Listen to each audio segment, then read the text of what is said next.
Air conditioning is the most efficient way to heat and cool your home. Today we'll be demonstrating how to install the inside unit. This is the Hitachi high wall unit.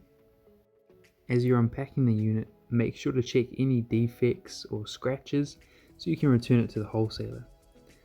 As you see, we're getting the cables installed, as it's easier to do this on the ground before you put it on the wall.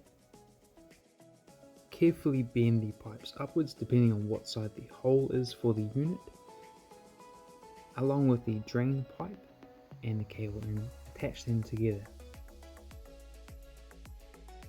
Now, once you've chosen the place you're going to install the unit, measure off the wall, measure off the ceiling, and make sure that your measurements match the manufacturer's instructions. Install a pilot screw in the bracket, so then you can now use a level and measure from the ceiling to get your bracket perfectly straight.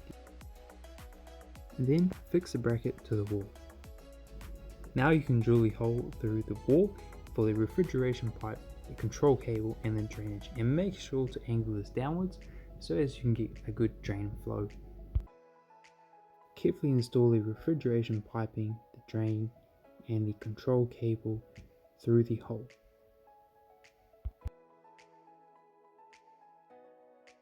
Don't forget to install the filters on the inside unit.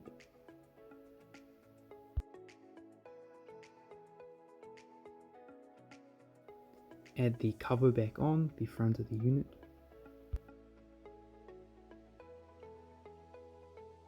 And give the unit a bit of a wipe down, using nothing more than a cloth itself.